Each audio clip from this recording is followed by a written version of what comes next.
It was supposed to be just another summer day, the kind where the air smelled like salt and sunscreen, and screen doors slammed in rhythm with children's laughter. The kind of day where nothing bad could possibly happen. But by nightfall, 2 little girls were gone, and the silence that followed never left. Before we go deeper, hit subscribe and turn on notifications. This is a story that will pull you under and not let go. The summer of 1985 wrapped Edgeport, Massachusetts in warmth and routine. A harbor town tucked against the Atlantic, it lived by the tides and the whistle of fishing boats. Mornings smelled of brine and diesel. Afternoons buzzed with lawn sprinklers and cicadas. Evenings were for bonfires and fireflies. Life was predictable, quiet. That morning, around 10 a.m., the Campbell sisters, 8-year-old Haley and 5-year-old Abby, had begged their mother to let them play outside with their radio flyer wagon. The girls had big plans. They wanted to fill the wagon with seashells and clamshells from the rocky inlet at the end of their street and sell them to neighbors for a dime apiece. Their mother, Denise Campbell, kissed them both on the forehead, tied Abby's shoelaces twice, and told them to stay within view of the porch. They promised. Haley gave a small salute, like she'd seen on TV. Abby giggled and waved her hand, already tugging the wagon toward the sidewalk. It was the last time Denise would ever see her daughters. Neighbors remembered seeing them near the corner of Lockwood Avenue and Herringbone Street. They were dragging the wagon toward the beach path, red hair bouncing, arms sticky with lemonade. One man said they waved at him. A woman across the street remembered hearing them laugh.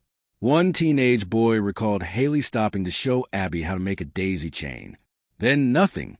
By 11:30, Denise noticed the front yard was quiet. Too quiet. The wagon wasn't in sight. She called out their names. Once, twice, 3 times. Her voice rose. She walked to the edge of the driveway, then to the corner. Nothing. At first, she thought maybe they had gone to their friend's house. But the friend's mother hadn't seen them. Then came the rising panic, that cold, breathless feeling that something had gone wrong in the space between seconds. By noon, Denise was dialing 911. The police arrived quickly. It was a small town. 2 missing kids would ripple fast. Officers combed the neighborhood. Volunteers organized. Flyers were printed by dusk. Boats swept the shoreline. Dogs sniffed every trailhead. Divers were brought in. Nothing. No screams. No witnesses. No clues. Not a single item of clothing. Not even the wagon. By the 3rd day, the FBI had a presence. A press conference was held in front of Town Hall. Denise stood next to her husband, Richard, silent, her hands clenched around a plastic hairbrush that still held strands of Haley's red hair. Reporters asked about possible suspects. A known drifter had passed through a week earlier. A fisherman had been fired recently after an argument with the Campbells over dock space. Someone mentioned a blue van. Another claimed to have seen a shadowy figure near the marsh. But every lead dissolved like sea foam. On the 7th day, a child sneaker washed ashore. Pink, with a tiny heart drawn in sharp on the heel. Abby's. Denise collapsed. The town changed after that. Doors stayed locked. Children played closer to home.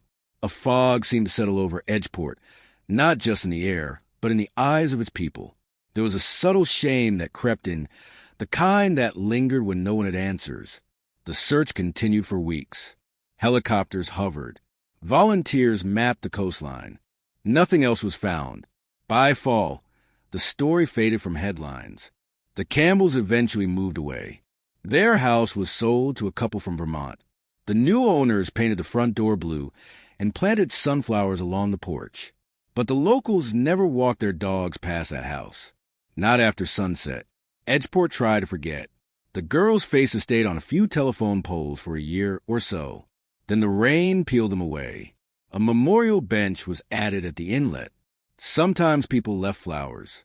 But time moved on.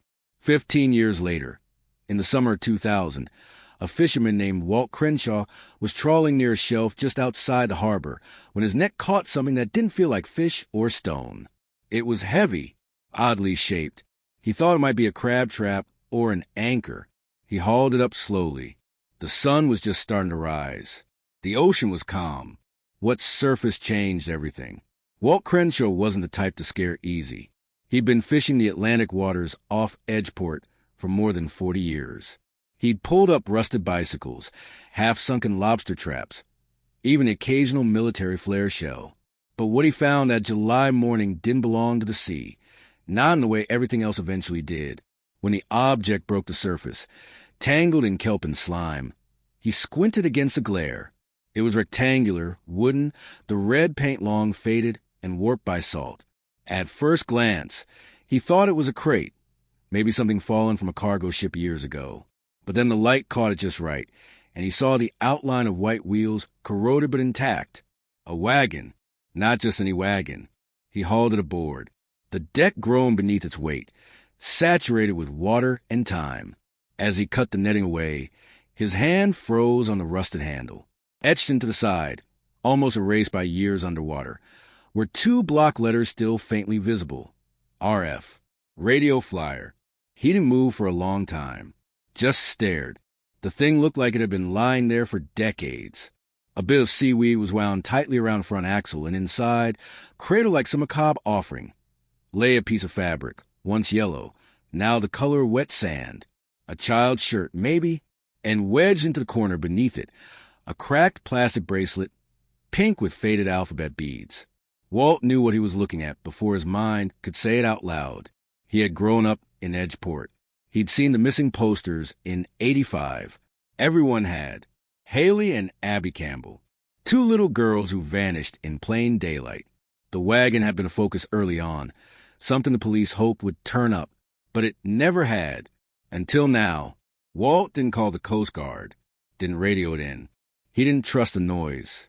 Instead, he wrapped the bracelet in an oil rag, placed the fabric gently into a dry tackle box, and drove the boat in at half speed, his jaw tight, his fingers white on the wheel. He docked just after 9 a.m. By then, the marina was starting to stir, young deckhands coiling ropes, seagulls crying above the fuel pumps. Walt kept his eyes down. He knew which eyes in town still remembered. He didn't want questions. Not yet. He loaded the items into his truck and drove straight to the Edgeport Police Department. The building hadn't changed much. Same rust-colored brick, same aluminum letters over the doorway. Inside, the air smelled like old paper and cleaning fluid. The front desk was manned by a young officer in a short-sleeve uniform. Walt didn't say much, just asked the detective in charge of cold cases. An hour later, he was sitting across from Detective Lindsay Marr, mid-40s, sharp-featured, with a reputation for solving things others didn't want to look at anymore. Her office was filled with stacked case files and faded photographs tacked to corkboards. A map of Edgeport was pinned behind her, dotted with red thumbtacks. Walt opened the tackle box. Marr didn't blink. She picked up the bracelet with gloved hands, studied the tiny beads. ABBY. Her face changed, not with recognition, but with the kind of shift that happens when silence connects dots faster than words ever could. She took the shirt next, laying it flat. There were threads missing, a tear down the side, but the cut was deliberate, like someone had pulled it too hard, too fast. She glanced at him. Where exactly did you find this? He gave her the coordinates, written in pen on a paper napkin from his truck. She marked them on the map.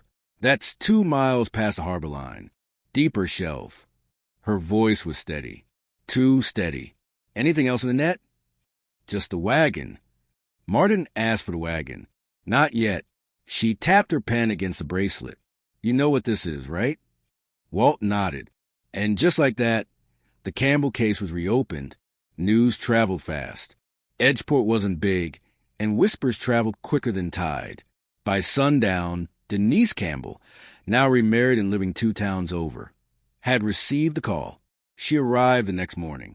She looked older, of course, worn. Her hair was grayer, tied back in a loose knot.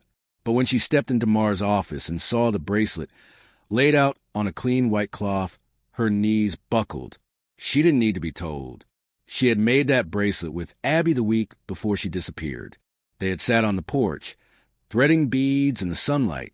Abby had spelled her name out twice, once forward, once backward, and giggled like she'd invented a secret code.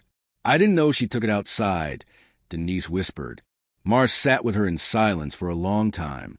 The bracelet wasn't definitive proof, but it was enough. Enough to dig. By afternoon, the harbor was cordoned off. Divers went down with sonar. Dredges were prepared. The wagon was sent to a forensic lab in Boston, with fibers, paint samples, traced DNA if anything remained. But Mar wasn't intent to wait. She wanted the case files. All of them. The original 1985 folders were brought up from the basement, dusty, yellowed, stuffed with photographs, sketches, maps, statements. She read everything, and in the process, she found something odd. A statement from a neighbor, Mrs. Claudette Harrow, 73 at the time. She claimed to see the girls near her hydrangea bushes around 10:15 that morning. Nothing strange, she'd said, but Mar noticed a note in the margin, written by a junior officer. Neighbor reported seeing someone watching from silver sedan. Not followed up. Silver sedan. No make, no model, no follow-up. Mar stared at the words for a long time. Sometimes, the smallest cracks let the light in, and this time it would pour. Detective Mar didn't sleep that night. She stayed in her office long after the building went quiet, a half-drunk cup of coffee cooling beside her elbow. The file with the silver sedan note lay open in front of her, that single sentence underlined 3 times now in red ink. It wasn't the fact that the tip had been missed. That happened more than anyone would admit. What bothered her was how deliberately it had been ignored. The junior officer who wrote the note was listed at the bottom of the page, Officer Brent Hollis. Retired. Mar made a call. By morning, she had his number. He lived in New Hampshire now, small cabin near Concord. She drove up without telling anyone. Hollis met her on the porch. Late 60s, heavier now, but with clear eyes and a memory like a steel trap. He remembered the Campbell case instantly. Everyone did. I was new, he said, pouring black coffee into mismatched mugs. 6 months out of academy. They told me to canvass the neighborhood, just get statements. Mar flipped to his report. You wrote about a silver sedan parked near Harrow's property. You said it looked out of place. He nodded. I did. It was sitting under a maple tree across the street. Windows up. Engine off. No plates. That's what struck me. No front plate. This is Massachusetts. They're required. Did you see the driver? He hesitated. No. Tinted windows. But Mrs. Harrow said she saw movement. Said someone leaned forward when the girls passed. Mar leaned back. Why wasn't this followed up? Hollis shrugged, but there was weight behind it. It was the chief back then, Harlan Deeks. Told me it was probably just someone waiting on a delivery. So we had to focus on the family first. Look inward before outward. Mar's stomach tightened. She knew Deeks by reputation. Old school, like neat endings, and didn't trust unsubstantiated neighborhood gossip. He'd retired in 91, then died in 98. No one had questioned how he ran his cases back then. No one dared. You think he buried it? She asked. I think he wanted a clean narrative, Hollis said quietly. And 2 missing girls with no suspect? That's messy. A runaway theory looks better in headlines. Mar drove back in silence. Edgeport rose around her like a place paused in time. The same clapper houses, same rusted mailboxes, same boats bobbing in the harbor. But now, everything looked different. Tainted. She pulled the files again. This time, she spread them across the entire floor of the cold case room. Names, dates, photographs, witness reports. There was again, August 13th, 1985. A phone call log at 6:42 p.m.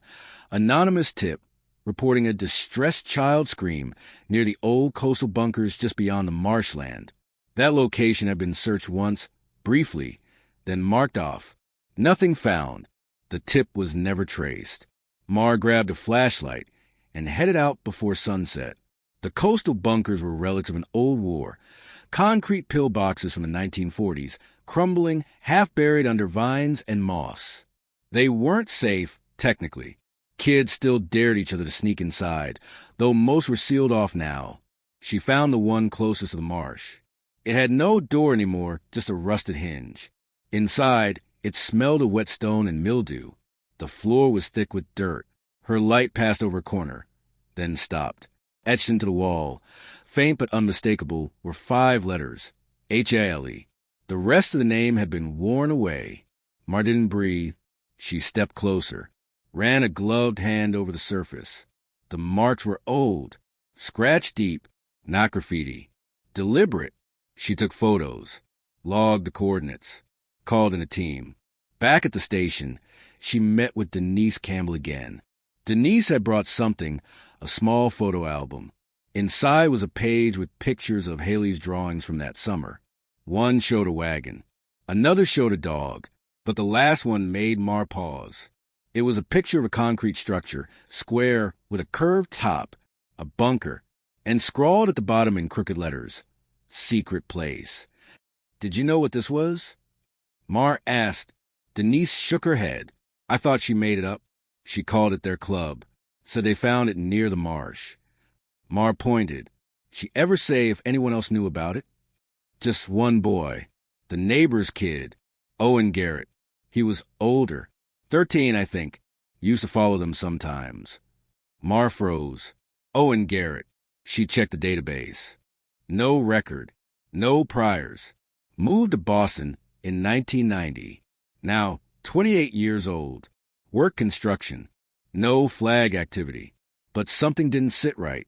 She found his old school photo from 1985. A grainy shot. Brown hair, eyes too far apart. Staring just off camera. She pinned it next to the drawing. Then she flipped through the reports again. There, a mention buried in Officer Hollis's log. August 12th. Garrett was seen playing near the marsh. Claudette Harrow had called it in. Said he looked like he was scaring the little ones. Mar called for a background check. Deep dive. Any sealed juvenile records. Anything. 2 hours later, she had it. In 1984, a year before the disappearance, Owen Garrett had been questioned in connection with a series of animal mutilations near the marsh trails. Case closed for lack of evidence. No charges filed. Mar's blood went cold. It was enough. She filed for a warrant. By midnight, she had the green light. The past was stirring. The tide was coming in. And this time, it wouldn't leave the secrets buried. The knock on Owen Garrett's door came just after 6 a.m. He lived alone in a second-floor unit of a 3-story building on the east side of Boston. Peeling paint, creaking stairs, the kind of place where neighbors didn't ask questions. When Mar and 2 uniformed officers arrived, the hallway stank of fried onions and something sour. She didn't wait for him to open. The warrant gave her that right. The door splintered inward with a single hit from the battering ram. Inside, Owen stood in the kitchen barefoot, wearing a threadbare T-shirt and gym shorts. He didn't shout, didn't resist, just raised his hand slowly, eyes flicking the badge on Mar's belt. "I didn't do anything," he said, voice low and flat. "We're going to find out." Mar replied. They cuffed him, sat him on the couch. The apartment was dim, shades drawn, air thick with old sweat and dust. But what caught Mar's attention wasn't the mess. It was the order beneath it. Shelves of labeled VHS tapes lined the far wall. Not movies, home recordings. Dozens of them. Each spine had a location and a date. Some went back years. East Marsh Trail, 96. Herringbone Avenue, 99. Edgeport Bunkers, 95. Mar stared at the labels, her heart dropping into her stomach. "Bag everything," she told the tech team. "Every tape, every journal, every disc." In the back room, a converted bedroom, they found the real treasure trove. A map of Edgeport tacked to the wall. Dozens of pens. Notes in tiny, cramped handwriting. And in the corner, a plastic bin filled with small items. Broken jewelry, hair ties, a single red shoelace. Owen didn't speak again until he was in the interview room back in Edgeport. Mar sat across from him, the bracelet from the ocean in a clear evidence bag on the table between them. His wrists were chained to the metal loops on the chair. She didn't waste time. "Do you recognize this?" He looked at it for exactly 1 second, then turned his eyes to the corner of the room. "I didn't kill anyone," he said. Mar leaned in.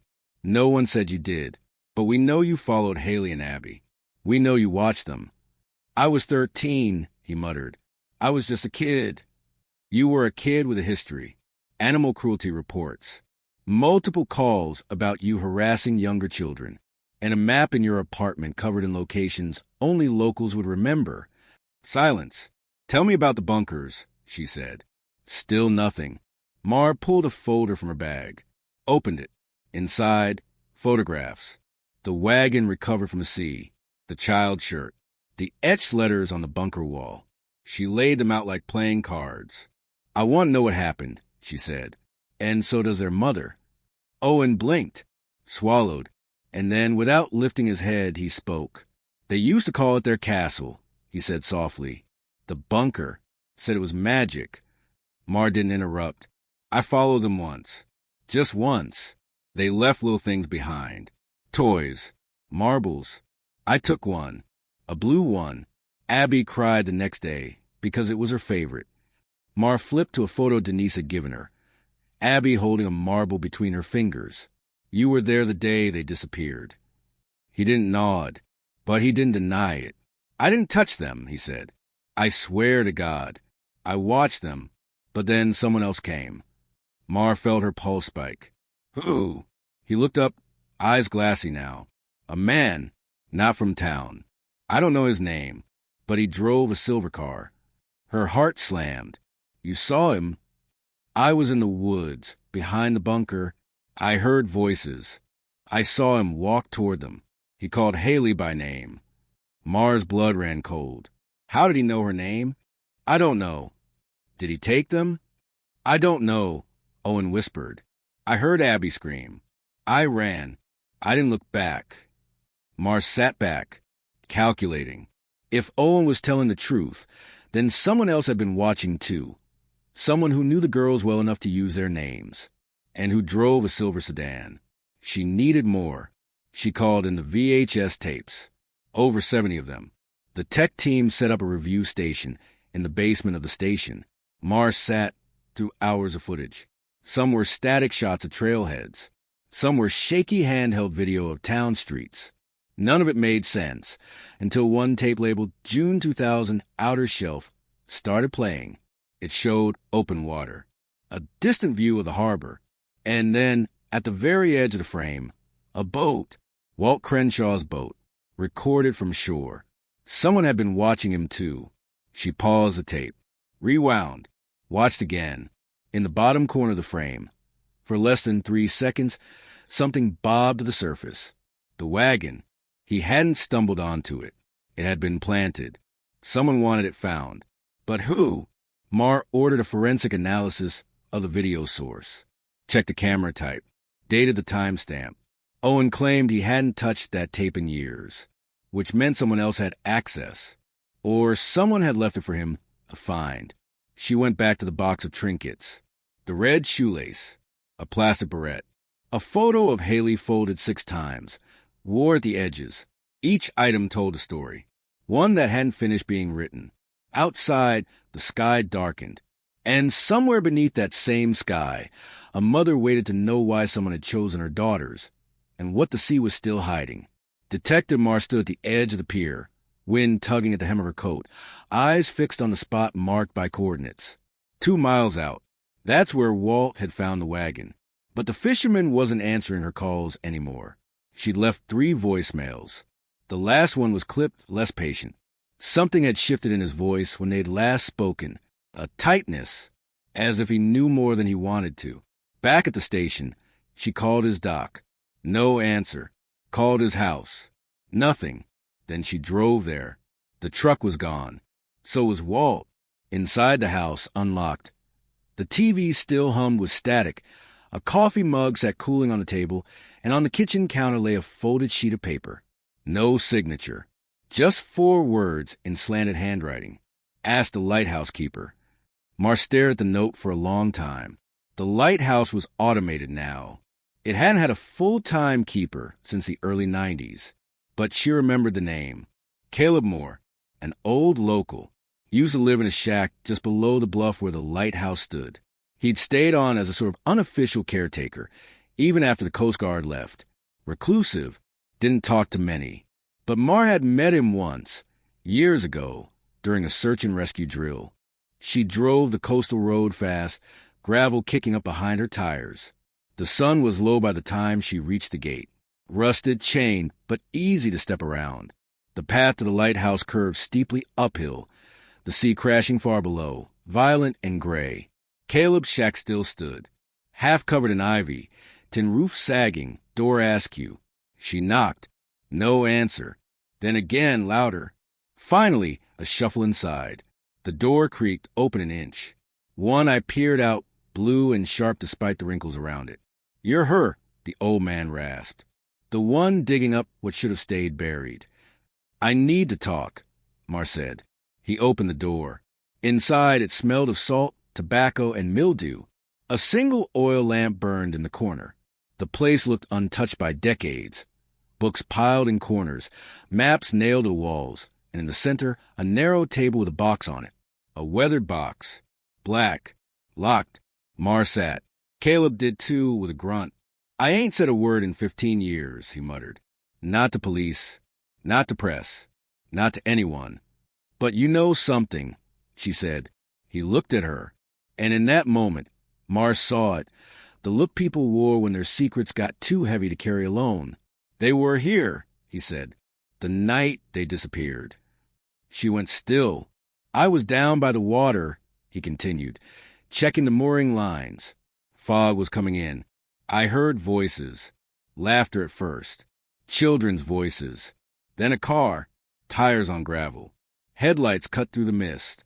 I saw the girls." "Haley and Abby?" He nodded. "They were with a man. Tall. Dressed too nice for a fisherman. They didn't look scared. Abby was holding a shell, showing it to him. Haley was talking. But then, something changed." He grabbed Haley's arm. Caleb's hand trembled slightly. She pulled back. Abby started crying. He looked around, then dragged them both toward the lighthouse. "You didn't stop him?" "I started to. But then he looked at me." Mar leaned forward. "He knew me," Caleb said. "And I knew him." "Who?" The old man hesitated. His hand dropped to the black box. "He used to come out here. Back when he worked for the Coast Guard. Did inspections. Always had questions. About the tunnels." Mar blinked. "What tunnels?" Caleb rose, limped to the wall, pulled down a yellowed map. The original lighthouse schematics. He pointed. "Beneath the base. Maintenance shafts. Supply tunnels. They lead out under the cliff. Some say bootleggers use them. Others say worse. But they're real. And no one ever searched them. They're sealed now. Collapsed, most of them. But back then he had keys. Knew every entrance. Knew which doors stuck, which ones gave." "Who was he?" Caleb didn't answer. Instead, he unlocked the black box. Inside, photographs. Dozens. Some black and white. Some newer.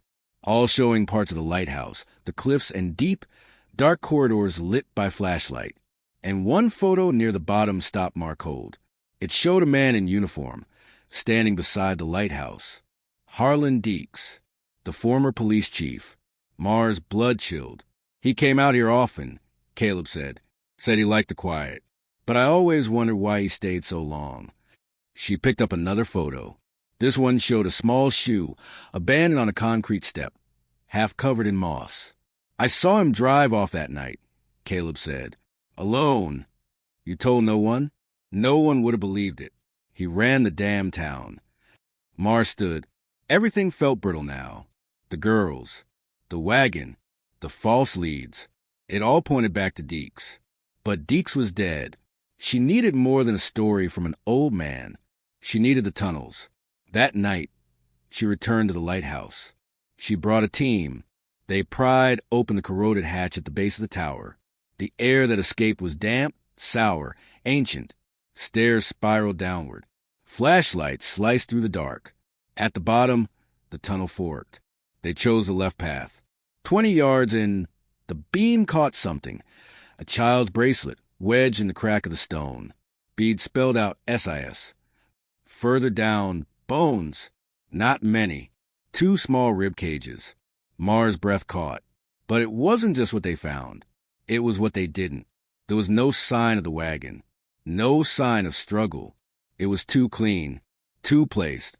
And in the final chamber, far beneath the ground, a small box sat upright. Inside, a cassette tape, labeled Confession, July 15th, 85, the date of the girl's disappearance. Mar didn't speak. She just took the box, stood, and whispered the words that no one in Edgeport had heard in 15 years. We found them. The tape clicked into the old deck with a sound that felt final. Mar had borrowed the device from the evidence archive, one of the few that could still play cassette tapes without chewing them to shreds. She sat alone in the cold case room, the lights dimmed, blinds drawn. Her finger hovered over the play button for a second longer than necessary. Then she pressed it. A moment of static. Then a voice, slow, gravelly, deliberate. This is Harlan Deeks. July 15th, 1985. If you're hearing this, I'm dead or close enough. Mar leaned forward. The voice was unmistakable. She had heard his speeches in old recordings, had read his clipped, precise statements in decades of police reports. But this wasn't the public voice. It was lower, unmasked. I've done something. The voice said, something I can't carry anymore. I thought I could bury it with silence. Thought the sea would take it, and time would do the rest. But they're still with me. Every night. In the dark. Mar's breath slowed. They weren't supposed to be there. Not both. Just the older one. Haley. Static crackled. I'd been watching. Not like that. I mean, God, it doesn't matter now. She reminded me of someone. My sister. The way she walked. The way she held her chin when she was trying to be brave. I thought I could talk to her. Help her. That maybe I could make something right again. The voice paused. A cough. Then continued. I took the car out that morning. Silver Chevy. No plates. Not because I meant to do anything. Not at first. I drove past the harbor. Saw them with the wagon. Just walking. Abby had sea glass in her hand. She waved. I parked down by the path. Waited. Mar felt her skin crawling. They came closer. I stepped out. Said hello. Told them I knew their father. It was stupid. Haley looked suspicious immediately. She tried to pull Abby away. I panicked. Grabbed her wrist. Said something dumb about a shortcut to the beach. She started yelling. Mar closed her eyes. I didn't mean to hurt her, but she twisted away. Fell. Abby started crying, screaming. I picked them both up, put them in the car. I don't remember how. It was like the world turned sideways. By the time I realized what I'd done, I was driving, fast, toward the lighthouse. A long pause, a shaky exhale on tape. I knew about the tunnels. The one under the cliff hadn't been touched in years. I unlocked the hatch, dragged him down. Abby wouldn't stop crying. Haley kept trying to calm her, even then. Static, a thump, like the mic brushed against something. I left them there. I locked the gate. Thought I'd come back, figure out what to do. But the next day the search started. Helicopters, dogs, FBI. I couldn't risk it. Another breath. 3 days later, I went back. Haley was gone. Just gone. Abby was. She wasn't moving. I think she died from dehydration. Or shock. I don't know. I buried her behind the south wall. It collapsed later. I think. Or maybe I just told myself that so I wouldn't dig again. The voice broke then. A sound like crying or trying not to. I carried Haley's shoe to the beach. Dropped in the surf. Made it look like something. I kept the bracelet. For years. I don't know why. Click. The tape cut out. Mar sat frozen. The silence that followed was worse than the words. Not because they weren't expected. She had known, deep down. But because now it was real. A voice from the past. Confirming everything. She played it again. This time, she heard the strain. The guilt. The madness woven into every syllable. Deeks hadn't just abducted them. He'd watched, waited, planned, and in the end, failed even at his own cover-up. The wagon, the bracelet, the bunker. Too many fragments left behind. She burned through the rest of the night, processing evidence. Forensics returned partial DNA matches on the bracelet and shirt, consistent with Abby and Haley. The bones found beneath the tunnel matched Abby's age, structure, size. It was enough for a formal identification. The press conference was scheduled for noon. Mar didn't want cameras.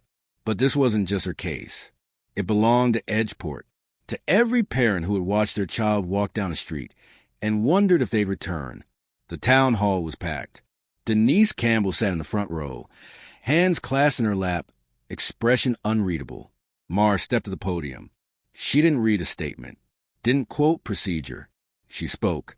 The Campbell girls did not run away. They did not drown. They were taken by a man in a position of trust. Someone who wore a badge, who led the search to find them, and who buried the truth beneath concrete and silence. A murmur rippled through the crowd. Mar continued. Haley Campbell was likely taken into the coastal tunnels beneath Edgeport's lighthouse. Her sister Abby died shortly after.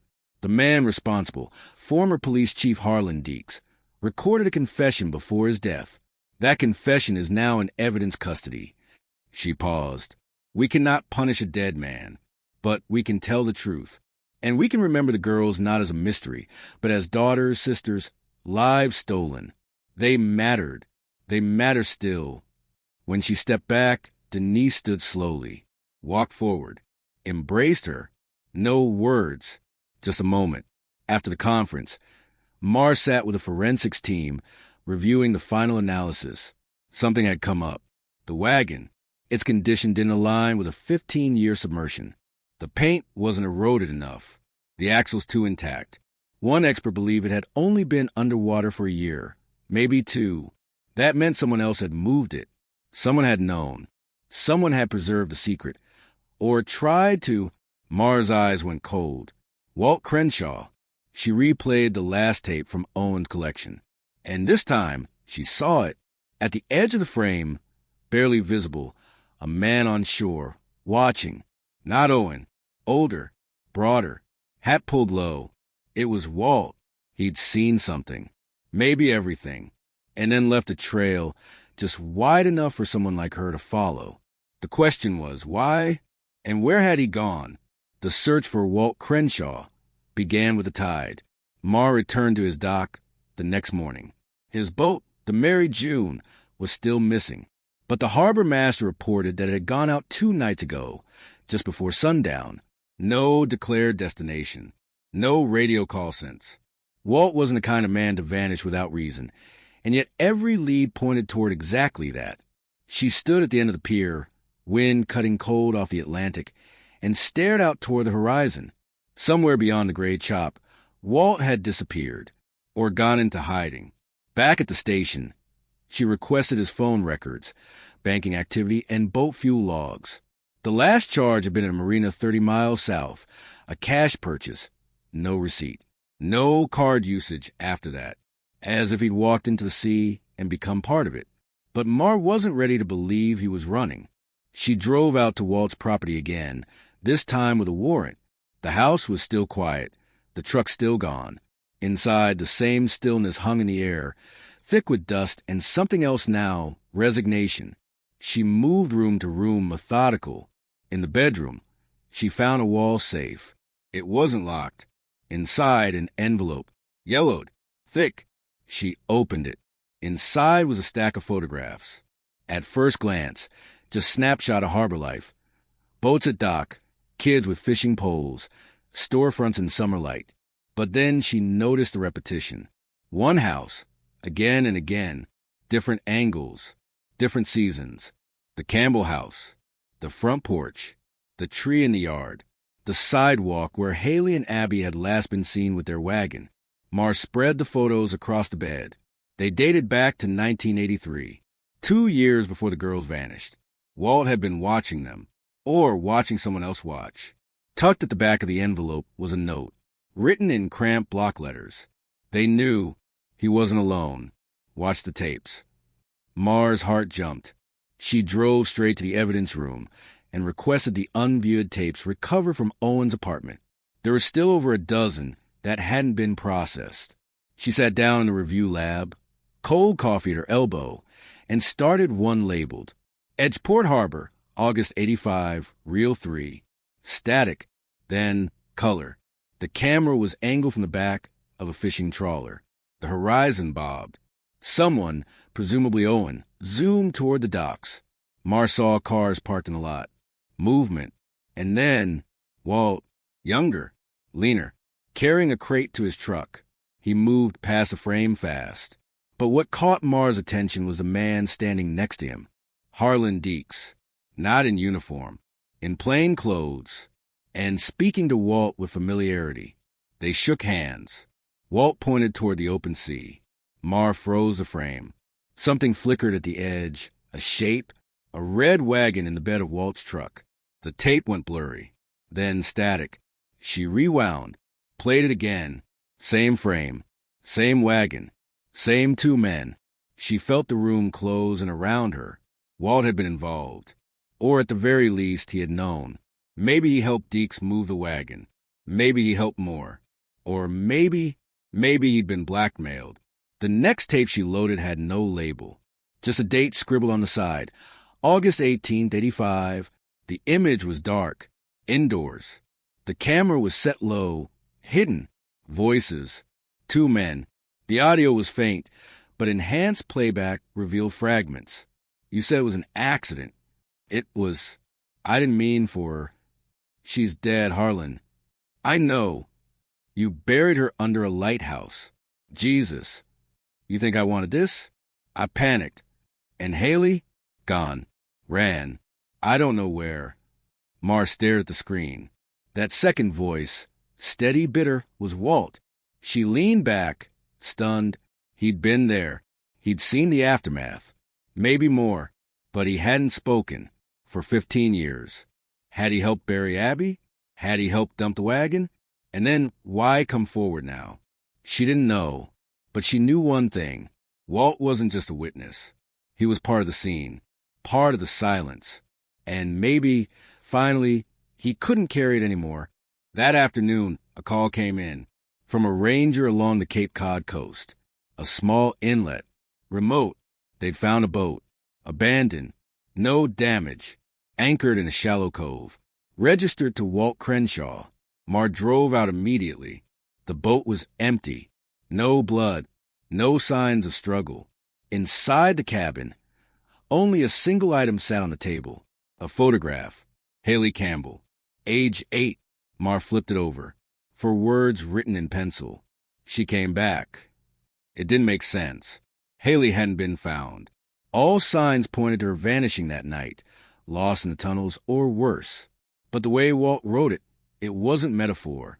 It was literal. She came back. Mar's pulse ticked higher. What did he mean? Back at the station, she spread everything across the table. Walt's photos, Owen's tapes, Deeks' confession, the map of the tunnels, and the autopsy report. But then she noticed something. A single line in the forensic notes about the remains found in the lighthouse tunnel. Estimated time of death, variable. Bone erosion inconsistent with 15-year timeline. Possible misidentification pending secondary lab results. Her hands trembled. What if the bones weren't Abby's? What if someone else had died in those tunnels? And what if Haley never left them? The case wasn't closed.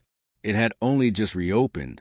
And the girl the world thought lost might have never left at all. The forensic call came at 7:46 a.m. Mar was already at her desk, poring over tunnel schematics and the mismatched forensics reports. When her cell vibrated, she answered on the first ring. Detective Mar? This is Dr. Wells from the State Lab. We have confirmation. The skeletal remains recovered from the lighthouse tunnels. Mar braced. Are not Abby Campbell's. Silence. They belong to a juvenile female, approximate age range 9 to 11. No dental match. No DNA match to the Campbell family. We ran it 3 times. This child is unidentified. Mar didn't speak for a long beat. Thank you, she said at last. Send the full report as soon as possible. She hung up. So, Abby was still missing. And the body in the tunnel, buried beneath that collapsing stone, wasn't her. It changed everything. Mar pulled out the folder with Haley's last known descriptions. Her handwriting. her drawings. Then she reviewed the evidence logs again. 2 bracelets. One found in the ocean, confirmed to be Abby's. The second, found in the tunnel, smaller, more primitive. Beads missing. But there was one detail no one had checked. A fingerprint partial lifted from the inside rim of the wagon, previously dismissed. Too faint. But that was before Mar had names to cross-check. She sent to the lab again with one match request. Haley Campbell. 3 hours later, the report came back. Positive. The print belonged to Haley. Not from the day she vanished. Not from the 1980s. But fresh. No more than 18 to 24 months old. Marlene back in her chair, stunned.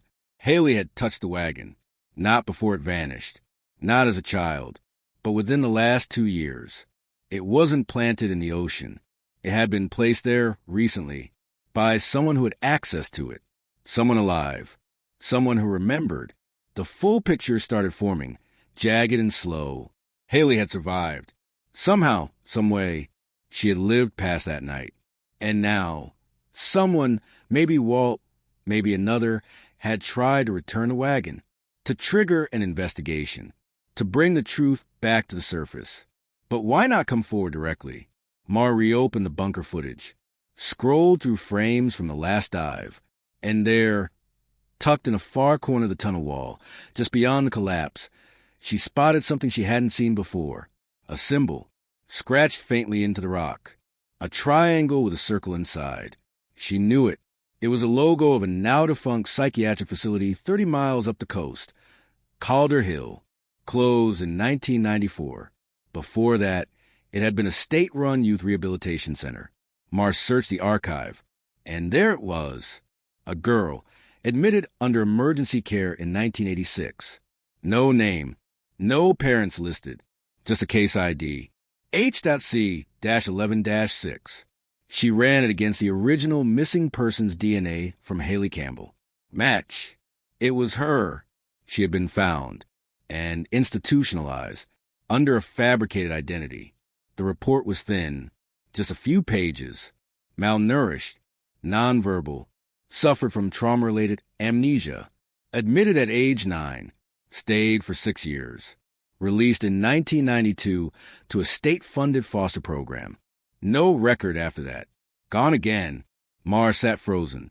Haley had survived the tunnels. Had been picked up either by Walt or someone he sent. Taken in. Given a new name. Lost in a system that didn't know who she was. And now, 2 decades later, she had returned. Maybe to warn. Maybe to confront. But one thing was certain.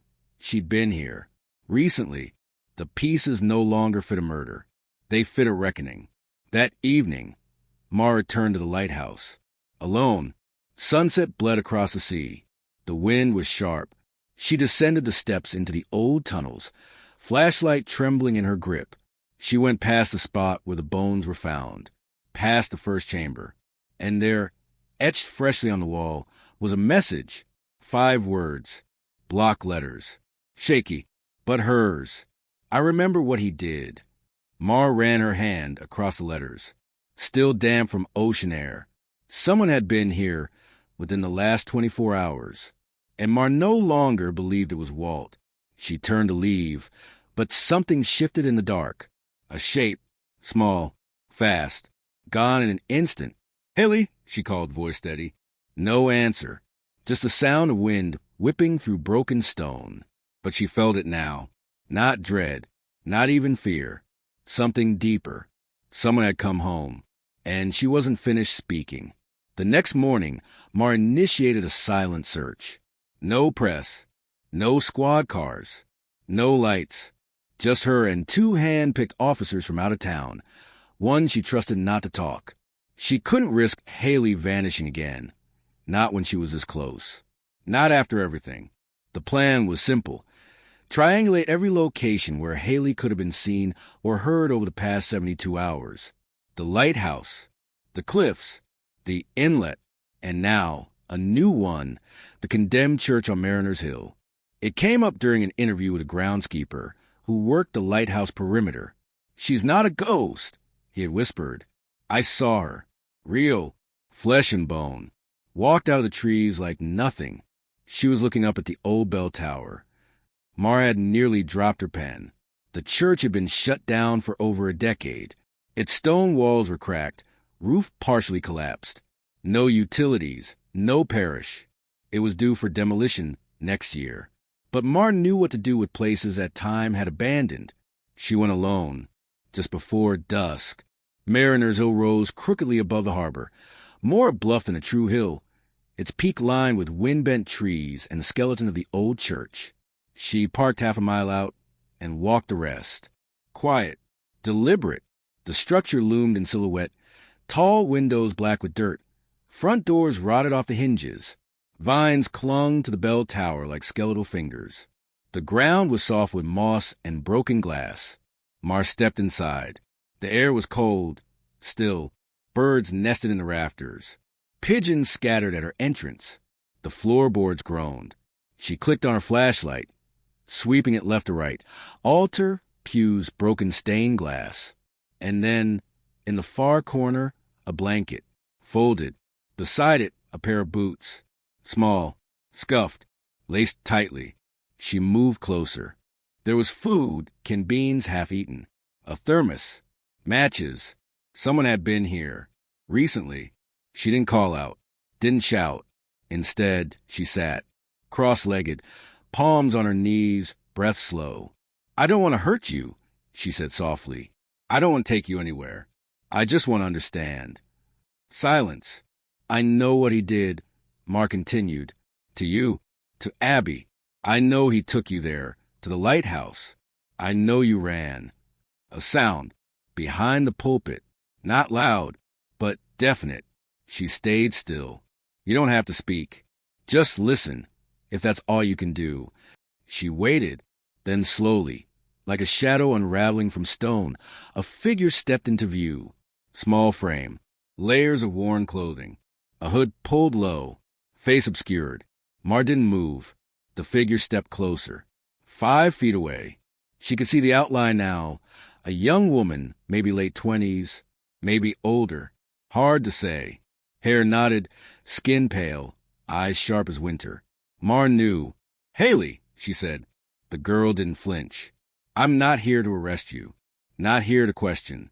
I just want you to know we found the truth. We found the tape. We know what he did." Still nothing. But her hands, they trembled. Mar reached slowly into her coat pocket, pulled out a photo. Abby, laughing, holding a daisy, the one from the case file. She placed it on the floor. "I thought you should have this." A long pause. Then Haley stepped forward, knelt, picked up the photo. Her fingers shook so badly she nearly dropped it. And then she fell to ground, knees hitting rotted wood, hands curled against her chest. The photo pressed her heart, and she wept. The sound was unlike anything Mar had ever heard. Not a scream, not a cry. Something between memory and mourning.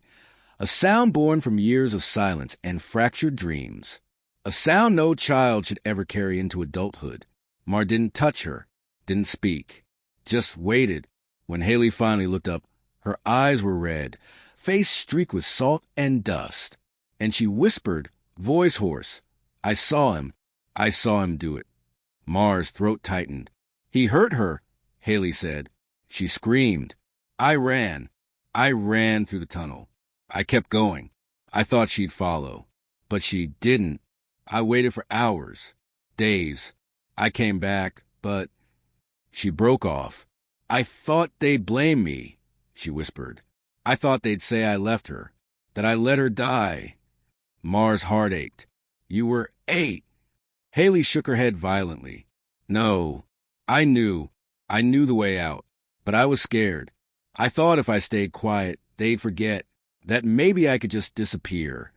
And you did," Mar said gently, "for a long time." Haley looked down at the photo again. Her fingers traced the corners. He said she cried too loud, that she ruined it, that it was supposed to be just me. Mar swallowed hard. "He's gone now. He can't hurt anyone anymore. But others helped him," Haley said. "The man with the boat. He saw me. He knew I was alive. He said he'd keep me safe. but he didn't tell anyone. Walt Crenshaw, Mar said quietly. Haley nodded. He gave me a name. Said if I told the truth, no one would believe me, that I'd be taken away. So I stayed hidden, but I watched. I waited. And when he pulled the wagon out, I knew it was time. Mar understood. You left the bracelet.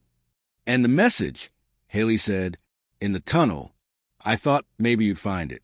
Maybe someone would finally listen. I did, Mar said. And I'm here. Haley wiped her eyes. Slowly, carefully, as if each motion still carried weight from long ago. I don't want to run any more, she whispered. You don't have to. Outside, the wind howled across the cliffs, shaking the rusted bell overhead. Haley looked up at it, and for the first time in 30 years, it moved, a low, hollow toll, and Mar knew this story wasn't over, but the silence was. They emerged from the church after dark. Haley walked slowly, like each step was learning the world again. Mar stayed beside her, silent, offering presents instead of questions. A cruiser waited discreetly down the road, unmarked, windows dark. No cuffs, no press, just one woman returning from a place most never come back from. At the station, Mar cleared the floor. She led Haley to a private interview room. Soft lighting, warm tea, no mirror, no recording. Just a chair, a photo album, and a safe space. Haley didn't sit for a long time. She wandered the room like a ghost testing the walls. Then she stopped in front of the mirror and stared at herself. Not with horror, not with disbelief. Just study. Like she was trying to recognize her own face after so many years spent hiding behind a different name. Then she sat. The tea went untouched. I want to talk, she said. Mar nodded, pressed record. Haley spoke for 4 hours.